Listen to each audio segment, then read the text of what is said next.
Pour automatiser les tâches, il va bien falloir que la machine prenne toute seule les décisions. Et c'est à nous d'élaborer les instructions à lui donner quant au comportement à adopter face aux différentes situations de notre jeu de données. D'où l'importance de la fonction si, qui est de loin l'une des fonctions les plus importantes de Excel. Vous êtes prêts? Eh bien, on y va.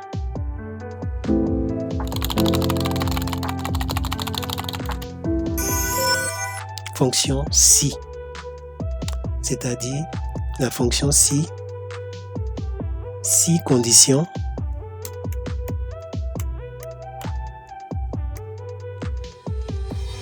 et la fonction si erreur.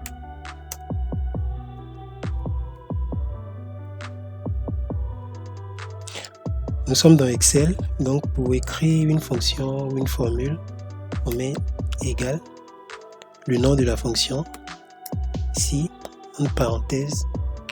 Maintenant, quels sont les différents paramètres de notre fonction? Il nous faut un test logique, la valeur si le test est vérifié et la valeur si le test n'est pas vérifié. Donc par exemple, nous avons dans notre jeu de données, dans la colonne C, le grade des clients de la banque. Décidons par exemple d'accorder le crédit uniquement aux clients de grade A. Donc le test, c'est-à-dire la condition à vérifier ici, c'est que la valeur de la cellule de la colonne C soit égale à A.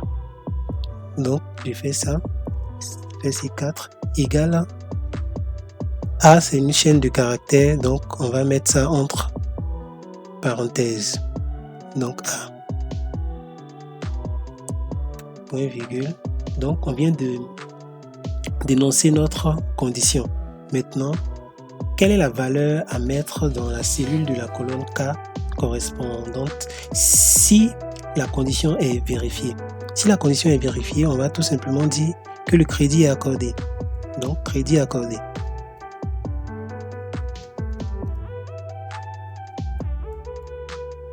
Crédit accordé. Point virgule. Maintenant, si la condition n'est pas vérifiée, on dira tout simplement que le crédit est refusé.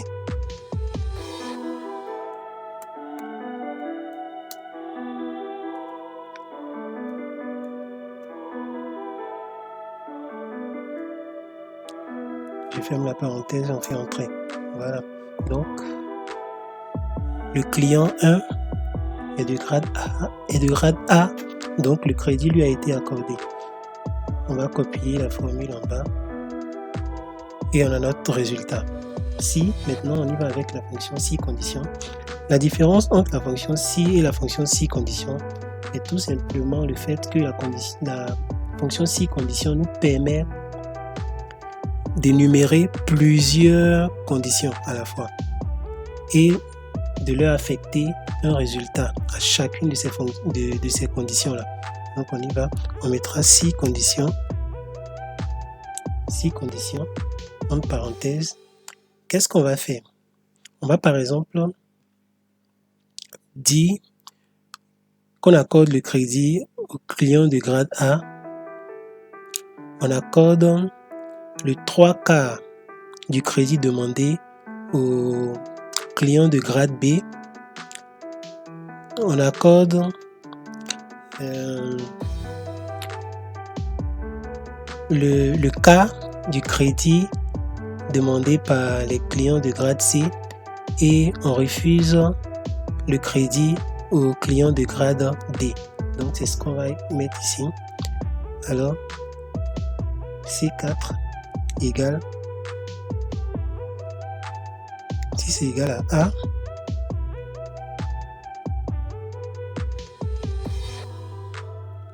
égale à A, point virgule, la valeur si c'est vrai, on dira tout simplement crédit accordé.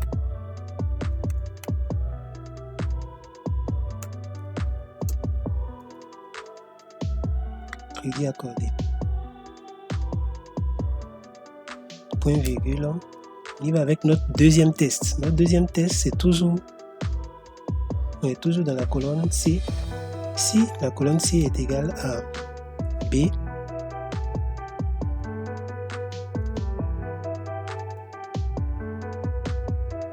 égale à B. On dira tout simplement 3K demande. 3K demande.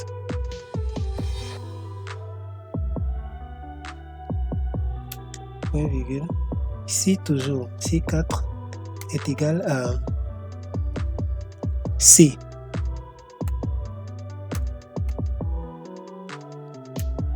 on dira K demande.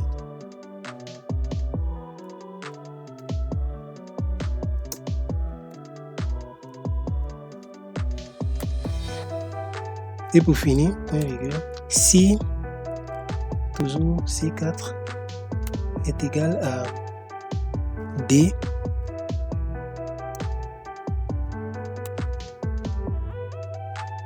on dira crédit refusé.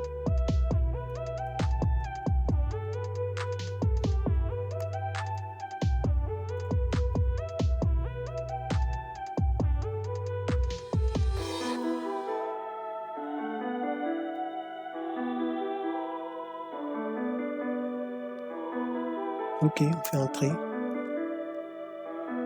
Donc on va crédit accordé, cas demande.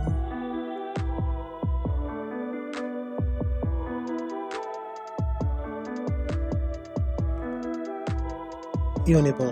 Maintenant, si erreur.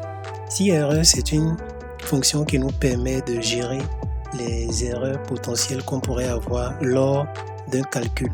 Par exemple, si je calcule le montant épargné par le client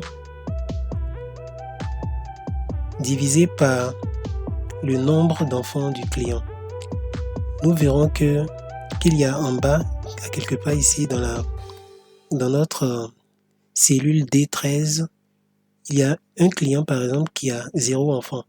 Si nous faisons la division de l'épargne par 0, on sait bien qu'en mathématiques on ne divise pas par 0, donc ça va nous donner une erreur. Pour gérer ce genre d'erreur là, on peut utiliser tout simplement la fonction si erreur, et c'est ce qu'on va faire. Égal si erreur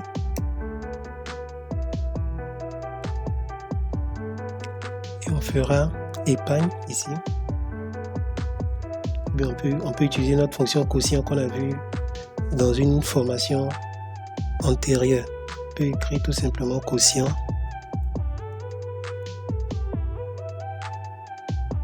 mais la parenthèse et ici un virgule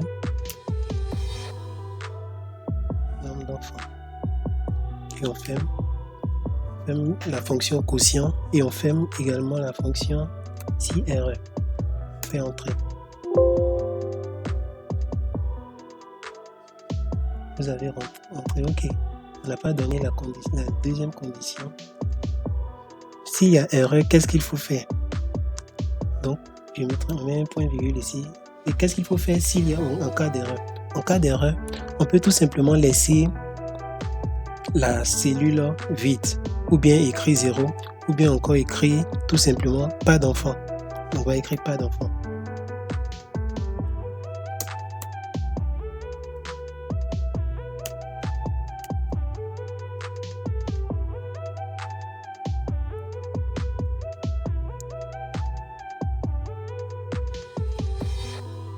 Ok, c'est bon. Maintenant, on va copier. Voilà. Donc, on voit que ici, il y a 0 enfant. Ici aussi, il y a 0 enfant. Maintenant, on y va dans Visual Basic pour reprendre tout ceci.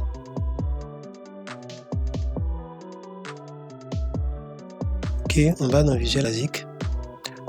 On va insérer un module.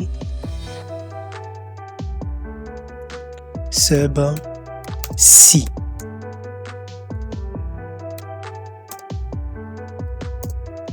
Ok.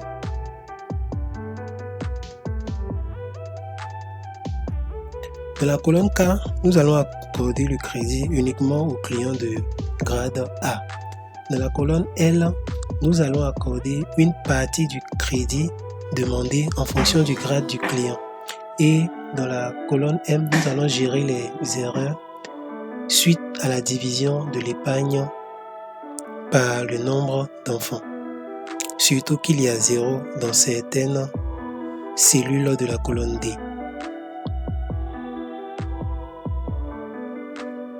Donc ici, il nous faut déjà une variable qui va nous permettre de garder le numéro de la ligne en cours. Donc on va l'appeler ligne. Il faut la déclarer déjà. Donc dim ligne as integer. Donc on déclare la variable ligne comme un entier. Maintenant, ligne serait égal à range. Je vais prendre range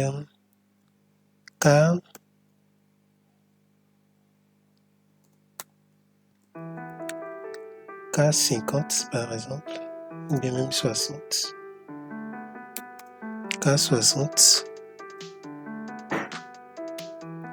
point end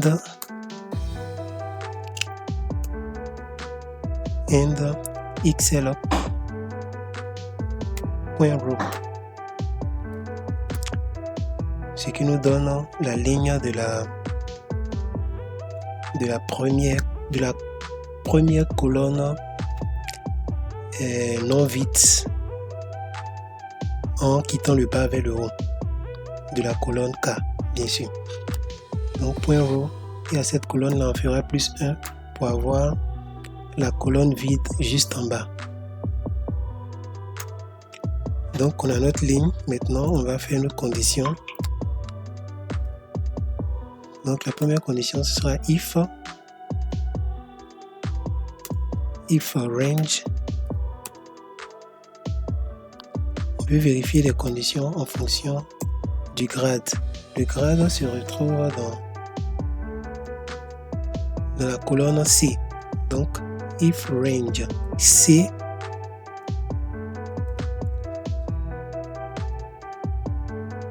concaténé à la ligne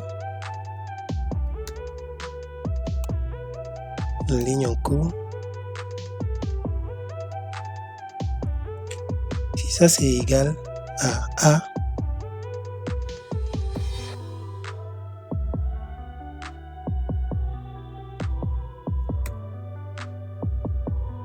si c'est égal à A, alors donc then qu'est-ce qu'il faut faire? Alors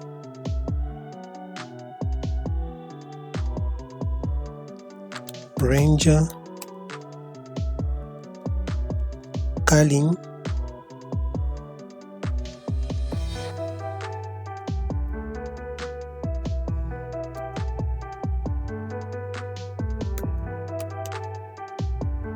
donc range de la colonne de la cellule K en cours serait égal à crédit accordé.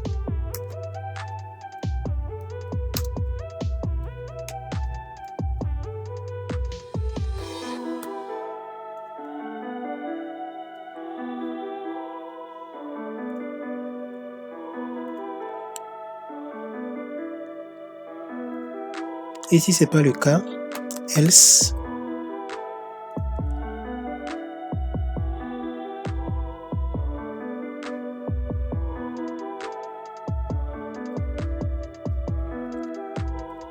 si ce n'est pas le cas, on dira crédit réfugié.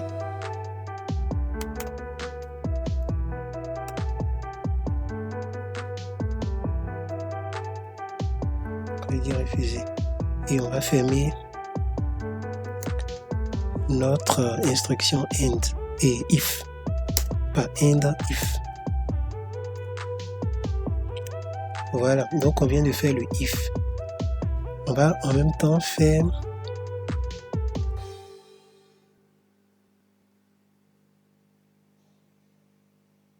la condition si condition ici pour la colonne L.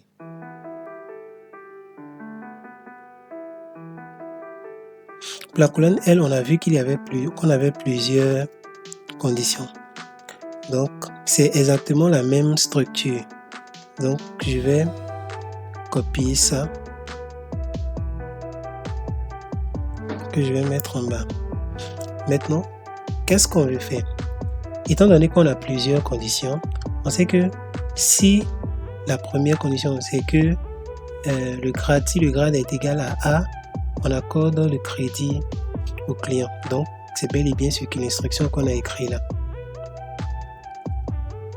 Si le grade n'est pas égal à A et que le grade est égal à B, alors qu'est-ce qu'il faut faire? Ça, je vais prendre ce qui est en haut, copier.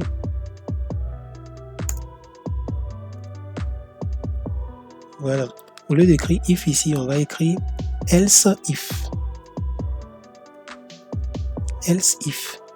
Donc, else if range ceiling égale à cette fois-ci B. Alors, qu'est-ce qu'on va faire dans la colonne K? On va écrire 3K demande. La même chose, je vais recopier ça.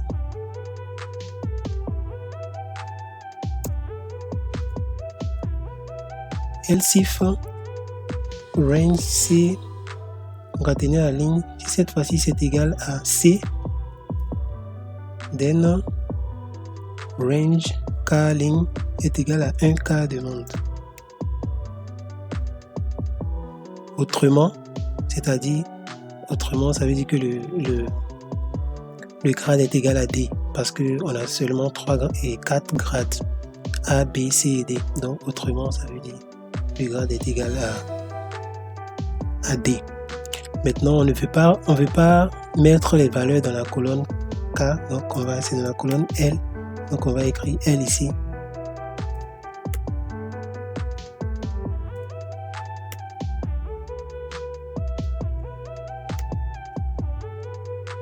Voilà. Maintenant, pour la colonne M,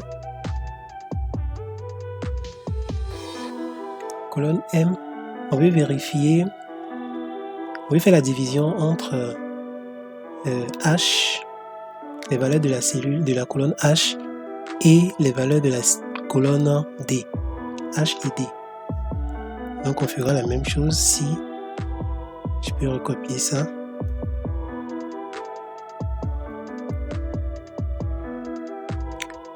Si on a dit la colonne D et H, donc déjà je vais dire si range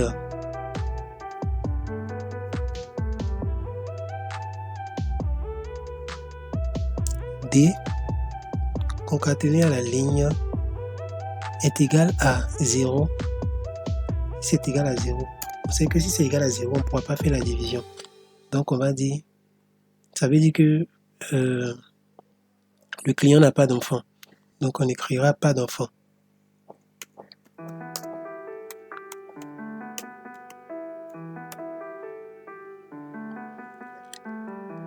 Et on reçoit ça dans la colonne M. Colonne M. Maintenant, si c'est pas égal à 0, dans le cas contraire, else, alors qu'est-ce qu'on va faire? On va faire la division. On va écrire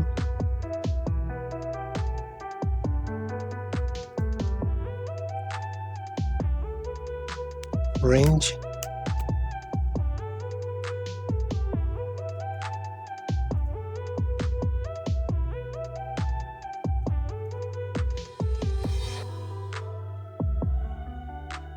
H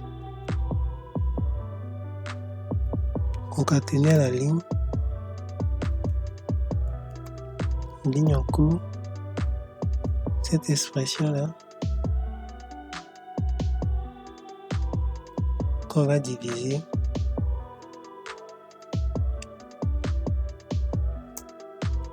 par range D. Voilà, donc on a tout ce qu'il faut. On retourne dans Excel, on va créer un petit bouton.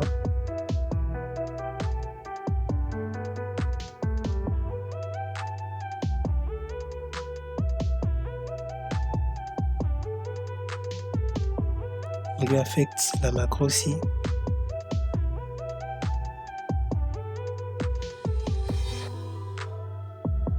On peut lui changer le nom. On met ici. Voilà. Maintenant, on peut tester.